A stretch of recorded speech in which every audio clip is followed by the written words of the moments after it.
Uy! May dala siyang mga ng box ni Boy. Ayan, mga drinks container. Saka may mga dilata. Mga cans ng drinks. Yan, puno yan lahat. Ipapa-exchange namin dito para bigyan nila kami ng 10 cents bawat isa. Kasi kung pinan mo dito, 10 cents refund at collection depots and points in participating state and territory of purchase.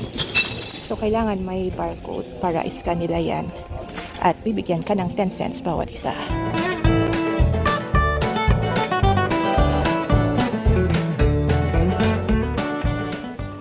Industrial area naman dito so maraming parkingan sa labas.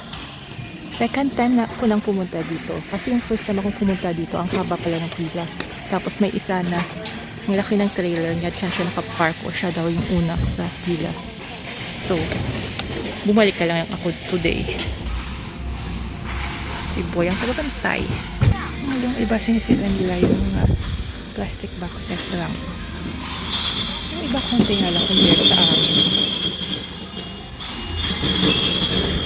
Kasi yung sa amin, inipon ko talaga ilang months.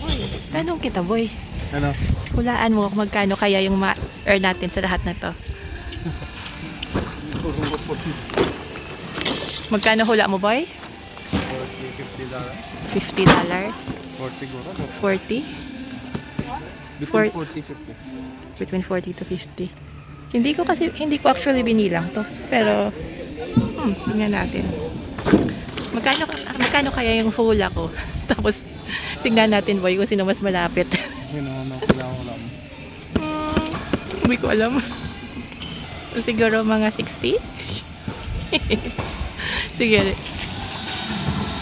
Inulanan na kami ni Boy.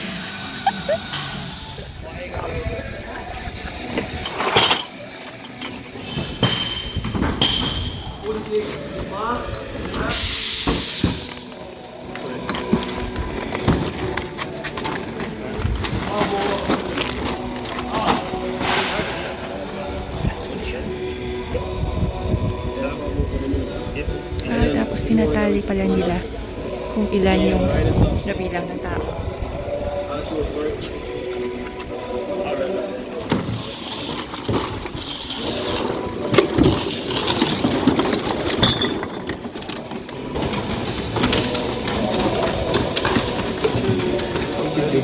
Kawawa si Boy, inulanan.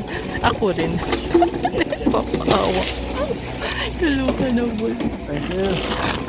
Tapos ito solid din yung container ninyo. Dali, no? Bilis.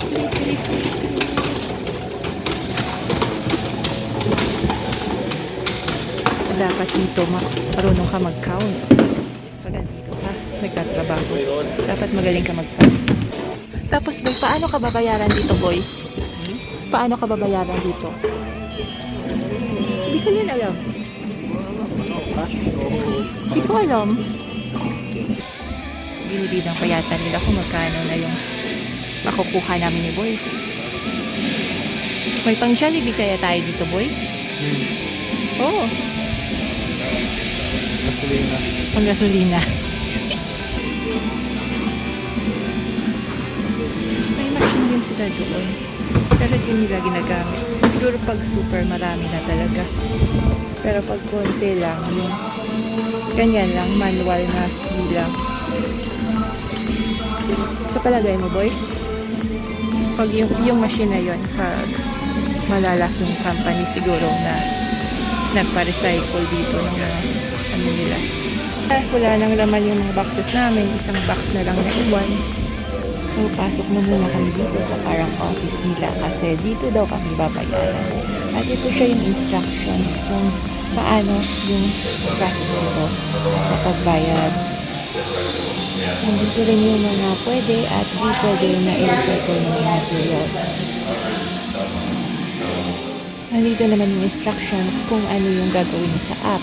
So, may QR code sila dito na iscan mo lang tapos dadalhin ka sa app na pwede mong i-download para na matanggap yung buy dito. Ipakita ko na rin sa inyo kung paano itong app. So, dinownload ko na siya, itong app, at ngayon ay open ko na siya. So, dadalhin niya ako dito sa page kung saan may choice ako kung mag-login or gagawa ng account. So, dahil wala pa akong account, ay gagawa muna ako ng account. Ito siya yung mga information na kailangan.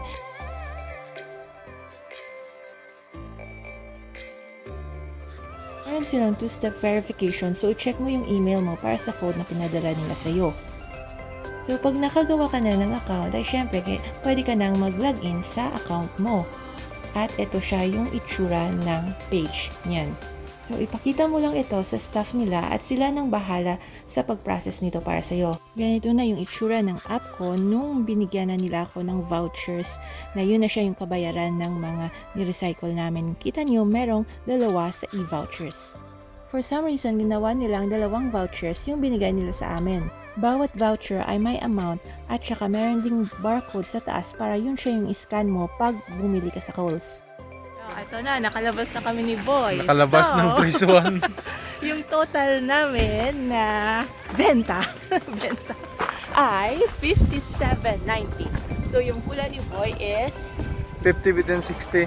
hindi, sabi mo, daya No, mo. hindi, wala. Sabi mo between 40 to 50. 50. Tapos nagbago kasi Tapos, binilang ko kasi. sabi ko, mga $60.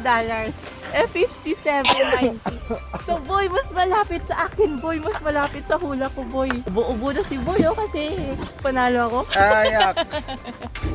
So, yung nakuha namin na amount ay magiging vouchers siya sa grocery shopping sa Kohl's. Kaya mag-shopping kami sa Kohl's. Grocery shopping. Yay! Sa uulitin. Thank you na. Bye! Bye.